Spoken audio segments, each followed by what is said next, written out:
സഹോദരൻ അയ്യപ്പൻ ജാതി മതാതീതമായ സാമൂഹിക നിർമ്മിതിക്ക് വേണ്ടി ജീവിതത്തിൻ്റെ ഏറിയ പങ്കും മാറ്റിവെച്ച സാമൂഹിക പരിഷ്കർത്താവായിരുന്നു സഹോദരൻ അയ്യപ്പൻ. ഈഴവൻ, പുലയൻ തുടങ്ങിയ അവർണ വിഭാഗങ്ങളെ നവോത്ഥാനത്തിൻ്റെ പാതയിലൂടെ നയിക്കാൻ തീവ്രമായി പരിശ്രമിച്ച അദ്ദേഹം ജാതി വേണ്ട, മതം വേണ്ട, ദൈവം വേണ്ട, മനുഷ്യനെ എന്ന ആപ്തവാക്യത്തിലൂടെ ഒരു സമുദായ സുന്ദരമായ സാമൂഹിക സൃഷ്ടിക്കാണ് ശ്രമിച്ചത്. 1917 സഹോദരൻ അയ്യപ്പൻ ഒരുക്കിയ മിശ്രഭോജനം വരേണ്യതയോടുള്ള വെല്ലുവിളിയായിരുന്നു. 1917 സമസ്ത കേരള സഹോദര സംഘം ഇദ്ദേഹം രൂപീകരിക്കുകയുണ്ടായി. സഹോദരൻ എന്ന മാസിക പ്രസിദ്ധീകരിക്കുകയും ചെയ്തു. യുക്തിവാദി, വേലക്കാരൻ എന്നീ മാസികകളും അദ്ദേഹമാണ് രചിച്ചത്.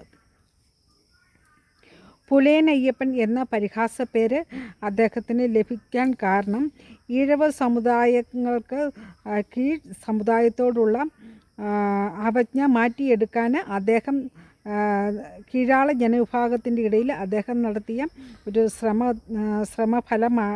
ശ്രമഫലവും അതുകൊണ്ടാണ് അദ്ദേഹത്തിന് പുലയൻ അയ്യപ്പൻ എന്ന ഒരു പരിഹാസപ്പേര് വീണത്.